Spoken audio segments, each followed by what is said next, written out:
ನಮಸ್ಕಾರ. ನಾನು ನಿಮ್ಮ ಡಾಕ್ಟರ್ ಸಿ ಎ ಕಿಶೋರ್. ಚಿತ್ರಲೋಕದಲ್ಲಿ ನಾನು ಅನೇಕ ವಿಡಿಯೋಗಳನ್ನು ನೋಡಿದ್ದೀರಿ, ಈಗ ನೋಡ್ತಾ ಇದ್ದೀರಿ, ಮುಂದಕ್ಕೂ ನೋಡ್ತೀರಿ. ನಿಮ್ಮ valid inputs, comments, like, share and subscribe Chitraloka. ಸಂಪರ್ಕದಲ್ಲಿರೋಣ. ನಮಸ್ಕಾರ. ಡಯಾಬಿಟಿಕ್ ಸಿಂಪ್ಟಮ್ಸ್ ಅಂತ ನಾವು ಯೋಚನೆ ಮಾಡಿದಾಗ ಫಸ್ಟು ಪಾಲಿಯೂರಿಯಾ ಅಂದರೆ ಈ ವಾಶ್ರೂಮ್ ಹೋಗಿ ಬಂದಿರ್ತೀವಿ, ಮೂತ್ರಾಲಯಕ್ಕೆ ಹೋಗಿ ಬಂದಿರ್ತೀವಿ, ಮೂತ್ರ ತ್ಯಾಗ ಮಾಡಿ ಬಂದಿರ್ತೀವಿ. ಯಾರಿಗೋ 2 ಅವರ್ 3 ಅವರ್ ನಾವು ಅಕ್ಕಪಕ್ಕ ಅಣ್ಣ ತಮ್ಮನೋ ಅಕ್ಕ ತಂಗಿಗೋ ವಾಶ್ರೂಮ್ ಹೋಗ್ಬೇಕು ಅಂತ ಅನ್ಸಲ್ಲ. ಆದ್ರೆ ಆ ಮಧುಮೇಹಿಗೆ 15 ನಿಮಿಷಕ್ಕೆ, 20 ನಿಮಿಷಕ್ಕೆ, ಅರ್ಧ ಗಂಟೆಗೆ, 45 ನಿಮಿಷಕ್ಕೆ ಹಿಂಗೆ ತೊಂದರೆ ಕೊಡುತ್ತೆ. ಅಂದ್ರೆ ಒಂದು ರಾತ್ರಿ ಮಲ್ಕೊಂಡ್ರೆ ನೆಮ್ಮದಿಯಾಗಿ ನಿದ್ದೆ ಬರಲ್ಲ. ಶುಗರ್ ಜಾಸ್ತಿ ಆಗಿದ್ರೆ ಪಾಲಿಯೂರಿಯಾ, ಮೇಲಿಂದ ಮೇಲೆ ಮೂತ್ರ ತ್ಯಾಗ ಆಗ್ತಕ್ಕಂಥ ಒಂದು ಸಂಗತಿ ಇರೋದ್ರಿಂದ ಹಾಸಿಗೆ ಮೇಲೆ ನೆಮ್ಮದಿಯಾಗಿ 8 ಅವರ್ ಮೈ ಮರೆತು ಮಲ್ಕೋಬೇಕು. ಇದು ಪ್ರಾಕೃತಿಕ ನಿಯಮ. ಆ ವ್ಯಕ್ತಿ 2-3 ಸಲಿ ಬಹಿರ್ದೆಸೆಗೆ, ವಾಶ್ರೂಮ್ಗೆ, ಬಚ್ಚಲ ಮನೆಗೆ, ಶೌಚಾಲಯಕ್ಕೆ ಮೇಲಿನ ಮೇಲೆ ಹೋಗ್ತಕ್ಕಂಥದ್ದು ಮೊಟ್ಟ ಮೊದಲ ಲಕ್ಷಣ. ಪಾಲಿಫೇಜಿಯಾ. ಊಟ ಮಾಡ್ತೀವಿ, ಬೆಳಿಗ್ಗೆ ಒಂದು 4 ಇಡ್ಲಿ, ಒಂದು ವಡೆ ತಿನ್ಬಿಟ್ಟು ಸಂತೃಪ್ತವಾಗಿದ್ದೀವಿ ಅಂತ. ಡಯಾಬಿಟಿಸ್ ಇಲ್ಲದೆ ಇರ್ತಕ್ಕಂಥ ನಮ್ಮ ಪರಿಸರ, ನಮ್ಮ ವಾತಾವರಣ ಆರಾಮಾಗಿ ಮಧ್ಯಾಹ್ನ 1 ಗಂಟೆ 2ವರೆಗೂ ಹಾಗೆ ಇರ್ತಾರೆ.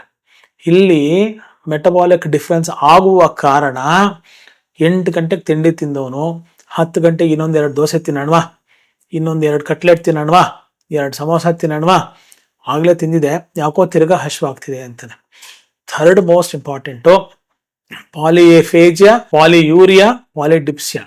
ಪಾಲಿಫೇಜಿಯಾ ತಿನ್ನೋದು. ಪಾಲಿಡಿಪ್ಸಿಯಾ ಅಂದ್ರೆ ಮೇಲಿಂದ ಮೇಲೆ ನೀರಡಿಕೆ, ಬಾಯಾರಿಕೆ.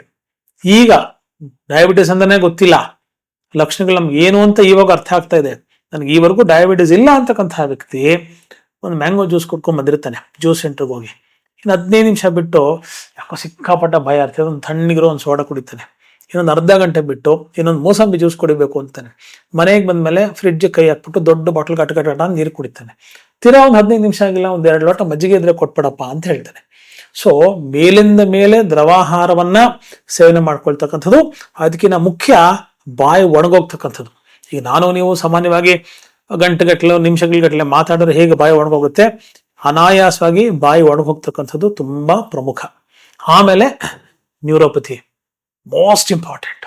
ಎಂಥ ವಾಸ್ಟ್ ಸಬ್ಜೆಕ್ಟ್, ಅದ್ರ ಬಗ್ಗೆ ಮಾತಾಡ್ತಾ ಹೋದ್ರೆ ಕನಿಷ್ಠ ಪಕ್ಷ 3 ದಿವಸ ನೀವು ಯೂಟ್ಯೂಬ್ನ ಆಫೇ ಮಾಡದೆ ಸಾಮಾಜಿಕ ನೋಡೋಷ್ಟು ಮಾಹಿತಿ ಸಿಗುತ್ತೆ.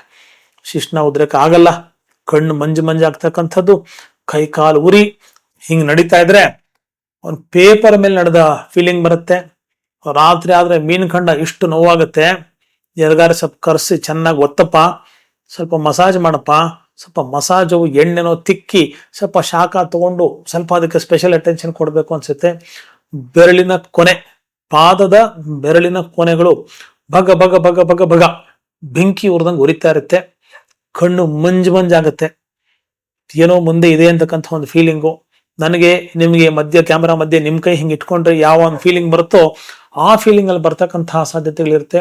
ಆಮೇಲೆ ಇನ್ನೊಂದು massive heart attacks, sudden cardiac arrest ಕೂಡ ಅನಿಯಂತ್ರಿತ, ಚೆನ್ನಾಗಿ ಪದ ಹೇಳೋದನ್ನ ಅರ್ಥ ಮಾಡ್ಕೊಳ್ಳಿ, ಅನಿಯಂತ್ರಿತ ಅನ್ಕಂಟ್ರೋಲ್ಡ್ ಬ್ಲಡ್ ಶುಗರ್ಸು ತುಂಬಾ ದೊಡ್ಡ ಕಾರಣ ಆಗುತ್ತೆ ಆ ಮನುಷ್ಯನ್ಗೆ ಮ್ಯಾಸಿವ್ ಹಾರ್ಟ್ ಅಟ್ಯಾಕ್ ಆಗಕ್ಕೆ.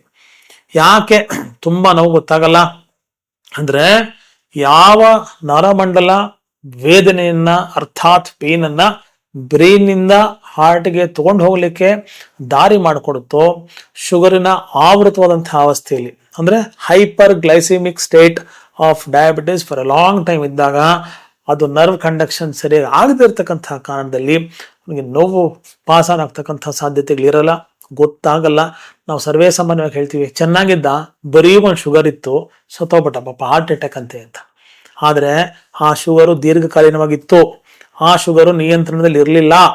ಆ ಬಳಲ್ತಕ್ಕಂಥ ಆರೋಗ್ಯ ಸಾಧಕ ಅರ್ಥಾತ್ ರೋಗಿ ಅದನ್ನ ಜಯಿಸ್ಕೊಳ್ಳಿಲ್ಲ, ಸೋತ ಅದನ್ನ ನಿಯಂತ್ರಣದಲ್ಲಿ ಇಟ್ಕೊಳ್ಳಕ್ಕೆ. ಹಾಗಾಗಿ ನೀವು ಶುಗರ್ನ ಸದಾಕಾಲ ಸರ್ವಕಾಲ, ಸಿಂಪಲ್ ಎಕ್ಸಾಂಪಲ್ ಹೇಳ್ತೀನಿ ಶ್ರೋತೃಗಳೇ, wrong example right situation.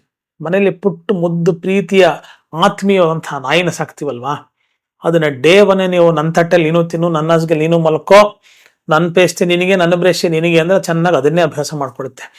Day 1 ಅದನ್ನ ಶಿಸ್ತಾಗಿಟ್ರೆ, ನಿನ್ ಮೇಲೆ ಪ್ರೀತಿ ಇದೆ, ನಂದೇ ನಾಯಿ ಮರಿ ನೀನು, ಯೋಚನೆ ಮಾಡ್ಬಿಟ್ಟು ನಿಂಗೆ ಕಾಳಜಿ ಮಾಡ್ತೀನಿ, ಅಥವಾ ನಿಂಗೆ ಯಾವಾಗ ದಂಡನೆ ಕೊಡಬೇಕೋ, ಯಾವಾಗ ಶಿಕ್ಷಿಸ್ಬೇಕೋ, ಯಾವಾಗ ನಿನಗೆ ಪನಿಷ್ಮೆಂಟ್ ಕೊಡ್ತೀನಿ. ಮುದ್ದು ಮಾಡೋದು ಒಳ್ಳೆತನಕ್ಕೆ, ತಪ್ಪು ಮಾಡಿದಾಗ ಶಿಕ್ಷಿಸ್ತೀನಿ ಅಂತಕ್ಕಂಥ ವ್ಯತ್ಯಾಸ ನಮ್ಮನೆ ಮಕ್ಕಳಿಗೂ ಮಾಡ್ತೀವಲ್ರಿ.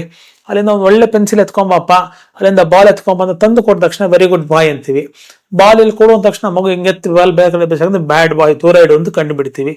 ನಮ್ಮ ಒಳಗಡೆ ಇರತಕ್ಕಂಥ, ನಮ್ಮ ಕಂಟ್ರೋಲ್ ಇರಬೇಕಾಗಿರ್ತಕ್ಕಂಥ ದುರಾದೃಷ್ಟವಶಾತ್ ಒಬ್ಬ ಎಸ್ಟಾಬ್ಲಿಷ್ ಡಯಾಬಿಟಿಕ್ ತನ್ನ ಪ್ಯಾಂಕ್ರಿಯಾಸ್, ಮೇದೋಜೀರಕ ಗ್ರಂಥಿಯನ್ನ ಕಂಟ್ರೋಲ್ ಇಟ್ಕೊಳ್ತಿರ್ತಕ್ಕಂತಹ ಸಾಮರ್ಥ್ಯನ ಕಳ್ಕೊಳ್ಳೋದ್ರಿಂದ ದಾಸನಾಗ್ಬಿಡ್ತಾನೆ. ವಿಶೇಷನಾಗು ಅಂದ್ರೆ ಇಲ್ಲ ನಾನು ದಾಸನಾಗ್ತೀನಿ ಅಂತಾನೆ. ಹಾಗಾಗಿ ಆ ವಿಶೇಷತೆಯನ್ನ ಕಳ್ಕೊಂಡ್ ಬಿಡ್ತಾನೆ.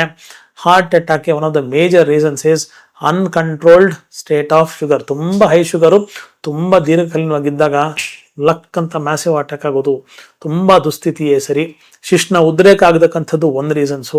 ಎಷ್ಟೋ ಸಂದರ್ಭದಲ್ಲಿ ನಾನು ನೋಡಿದ್ದೀನಿ, ಗ್ರಾಮೀಣ ಭಾಗಗಳಲ್ಲಿ ಅವೇರ್ನೆಸ್ ಕಮ್ಮಿ ಅಂತ ಹೇಳ್ತೀವಿ. ಇವತ್ತು ಸಾಮಾಜಿಕ ಜಾಲತಾಣ ಇರೋದ್ರಿಂದ ಗ್ರಾಮೀಣ ಭಾಗಗಳಲ್ಲೂ ಸಾಕಷ್ಟು ಅವೇರ್ನೆಸ್ ಇದೆ, ಅದ್ರ ಬಗ್ಗೆ ಯಾವ ವರಿನೂ ಇಲ್ಲ. ಸಿಟಿಯಲ್ಲಿ ಇನ್ನೂ ಕಮ್ಮಿ. ನಾವು ಬೇರೆ ಬೇರೆ ಎಲ್ಲ ಫೋಕಸ್ ಮಾಡ್ತೀವಿ. ಆರೋಗ್ಯಯುಕ್ತ, ಆರೋಗ್ಯಕರ, ಆರೋಗ್ಯಕ್ಕೆ ಸಂಬಂಧಪಟ್ಟಂತಹ ಮಾಹಿತಿಗಳನ್ನ ಸಾಮಾಜಿಕ ಜಾಲತಾಣಗಳಲ್ಲಿ ನಾವು ನೋಡಲ್ಲ. ಆವಾಗ ಏನಾಗುತ್ತೆ, ಎಷ್ಟೋ ಸಂದರ್ಭದಲ್ಲಿ ಸಡನ್ ಕಣ್ಣೇ ಕಾಣಲ್ಲ. ಆವಾಗ ಡಾಕ್ಟರ್ ಹತ್ರ ಹೋದ್ರೆ ರೆಟಿನಾ ಡ್ಯಾಮೇಜ್ ಆಗಿದೆ, it is because of diabetic retinopathy. Heart problem ಆಗಿದೆ, ಡಯಾಬಿಟಿಕ್ ಕಾರ್ಡಿಯೋಮಯೋಪತಿ, ಡಯಾಬಿಟಿಕ್ ನ್ಯೂರೋಪತಿ. ಕೈಕಾಲು ಉರಿತಾ ಇದೆ, ಸಂಕಟ ಆಗ್ತಿದೆ, ಕಾಲು ಜೋಮು ಚೊಳಕು ಬರುತ್ತೆ, ಕಿರಿಚ್ಕೋತಾನೆ, ಕಣ್ಣಲ್ಲೇ ನೀರಿಡ್ತಾನೆ, ಆಂತರಿಕ ವೇದನೆ. ಒಂದೇ ಸಲ ಸಾಯಲ್ಲ. Diabetes if not under control, diabetes if not under control is die in bits. ಅದನ್ನ ನಾವು ಅರ್ಥ ಮಾಡ್ಕೊಂಡ್ರೆ ನಾವು ಸಾಕ್ತಕ್ಕಂಥ ಮುದ್ದು ನಾಯಿ ಮರಿನೋ, ನಾವು ಸಾಕ್ತಕ್ಕಂಥ ನಮ್ಮ ಮನೆ ಮಕ್ಕಳನ್ನೋ ಹೇಗೆ ಶಿಕ್ಷಿಸ್ತೀವಿ, ದಂಡಿಸ್ತೀವಿ, ಪ್ರೀತಿ ಮಾಡ್ತೀವಿ, ಅಭಿಮಾನ ತೋರಿಸ್ತೀವಿ, ಹೇಳಿದ ಕೆಲಸ 10 ಸಲ ಮಾಡಿಸ್ತೀವಿ, ಶಿಸ್ತು ಕಲಿಸಿ ಅದನ್ನು ಉತ್ತಮ ಪ್ರಜೆಯೋ, ಉತ್ತಮ ಸಾಕು ಮರಿಯಾಗಿ ಸಾಕ್ತೀವೋ, ಹಾಗೆ ನಮ್ಮ ಮೇದೋಜೀರಕ ಗ್ರಂಥಿಗೆ ನಾವು ಭಯ ಪಡದೆ ಅದನ್ನ ನಾವು ಪ್ರೀತಿಸಿ ಹಿಡಿತದಲ್ಲಿಟ್ಕೊಂಡು ಆ ಜಯವನ್ನ ನಾವು ಸಾಧಿಸಬೇಕು. Every diabetic person is a warrior. ಏನ್ ಗೊತ್ತಾ ವ್ಯತ್ಯಾಸ ಸೋಲ್ಜರ್ಗೆ, ವಾರಿಯರ್ಗೆ? ಸೋಲ್ಜರ್ ನಾನು ಯುದ್ಧ ಮಾಡ್ತೀನಿ ಸರ್, ಗೆದ್ರೆ ಸಂತೋಷ, ಸತ್ರೆ ಪ್ರಾಣ ಕೊಟ್ಬಿಟ್ಟು ಬರ್ತೀನಿ ಸರ್ ರಾಜನ್ಗೋಸ್ಕರ ಅಂತ ಸೋಲ್ಜರ್. ಒಬ್ಬ ವಾರಿಯರ್ ಹಂಗಲ್ಲ. ಆ ಕಡೆ ಹೋಗಿ ಎಷ್ಟು ಶತ್ರುವಿನ ಶವಗಳನ್ನ ತಂದಿನ ಕಾಲ ಹತ್ರ ಹಾಕೋ, ತಂದು ಬಿಸಾಕ್ತೀನಿ, ನಾನು ಸೇಫಾಗಿ ಬರ್ತೀನಿ. ನನ್ನ ಸೈನ್ಯ ಅರ್ಥಾತ್ ನನ್ನ ರಾಜನ್ಗೆ ಕಾಪಾಡಿಕೊಳ್ತಕ್ಕಂಥ ಶಕ್ತಿ ಸಾಮರ್ಥ್ಯತೆ ನಂದು, ಎದೆ ನುಗ್ಗಿ ಮುನ್ನಡೆತೀನಿ, ಗೆದ್ದು ಬರ್ತೀನಿ ಅಂತಕ್ಕಂಥ ತಾಕತ್ತು ಒಬ್ಬ ವೀರ ಸೇನಾನಿಗೆ ಹೇಗಿದೆಯೋ, ದೇಶವನ್ನು ಕಾಪಾಡಿಕೊಳ್ತಕ್ಕಂಥ ದೃಷ್ಟಿಕೋನದಲ್ಲಿ ಒಬ್ಬ ಆರೋಗ್ಯ ಸಾಧಕ ಮಧುಮೇಹಿ ಬಂದ್ರೆ ಗೆಲ್ತೀನಿ, ಗೆಲ್ತಾನೆ ಇರ್ತೀನಿ. ನೀನು ಎಷ್ಟು ತೊಂದರೆ ಕೊಟ್ರೆ ಅಷ್ಟು ನಿನ್ನ ಹಿಮ್ಮೆಟ್ಟಿ ನಾನು ಗೆಲ್ತೀನಿ ಅಂದ್ರೆ ಭಗವಂತ ಲಲಾಟ ಲಿಖಿತಂ ರೇಖಂ ಪರಿಮಾರ್ಜಂ ನಶಕ್ಯತೆ ಅಂತ ಹೇಳ್ತೀವಿ. ಇಂಗ್ಲಿಷಲ್ಲಿ what is pre return cannot be re return ಅಂತ ಹೇಳ್ತೀವಿ. 100 ವರ್ಷ ಆರೋಗ್ಯ ಆಯುಷ್ಯ ಬರ್ದಿ ಅನ್ ಭಗವಂತ ಅಂದ್ರೆ ಯಾರು ತಪ್ಸಕ್ಕಾಗಲ್ಲ. 100 ವರ್ಷ ಇರ್ತೀರಿ, ಆದ್ರೆ ಶಿಸ್ತಿನ ಸಿಪಾಯಿ ತರ ಇರ್ಬೇಕು. ಶಿಸ್ತಿನ ಸಿಪಾಯಿತನ, ಅಶಿಸ್ತನ ನಮ್ಮ ನಾಲಿಗೆಗೆ, ಸಿಕ್ನೆಸ್ಗೆ ಏನು ಕಾರಣ? ಸಿಕ್ಕಿದ್ದನ್ನ ಸಿಕ್ಕಾಪಟ್ಟೆ ಸಿಕ್ಕಲ್ಲಿ ಸಿಕ್ಕಷ್ಟು ತಿಂತಾ ಇರೋದೇ ಸಿಕ್ನೆಸ್ಗೆ ಕಾರಣ. ಮಧುಮೇಹ ಬಂತು ಅಂದ ತಕ್ಷಣ ಎಲ್ಲದಕ್ಕೂ ಹಿಂಗ್ ಅನ್ನೋ ಬದ್ಲಿ ಊಟ ಬಂದಾಗ ಎಷ್ಟು ಬೇಕೋ ಅಷ್ಟೊಂದು ಉಳ್ಕಿದ್ದಕ್ಕೆ ಹಿಂಗಿಂಗ್ ಅಂತ ಅಭ್ಯಾಸ ಮಾಡ್ಕೊಂಡ್ಬಿಟ್ರೆ 4 ಸೆಕೆಂಡ್ ನಾಲ್ಗೆ ರುಚಿಗೆ 40 ವರ್ಷದ ಜೀವನ ಅಡಾಡಬೇಡಿ. ಕಂಟ್ರೋಲ್ ಮಾಡಿ ನಾಲ್ಗೆನ, ಡಯಾಬಿಟಿಸ್ನ ಗೆಲ್ಬಹುದು. ಯೋಚನೆ ಮಾಡಬೇಡಿ. ಮಾಹಿತಿಗಳು ಕೇಳ್ಕೊಂಡ್ರಲ್ಲ, no fear when Ayurveda is here, no fear when I am near. ಯೋಚನೆ ಮಾಡಬೇಡ್ರಿ. ಸಮಸ್ಯೆಗಳು ಕೇಳಿಸ್ಕೊಳ್ಳಿ, ಅರ್ಥೈಸ್ಕೊಳ್ಳಿ, ಅಳವಡಿಸ್ಕೊಳ್ಳಿ, ಗೆಲ್ತೀರ, ಗೆದ್ದೇ ಗೆಲ್ತೀರ.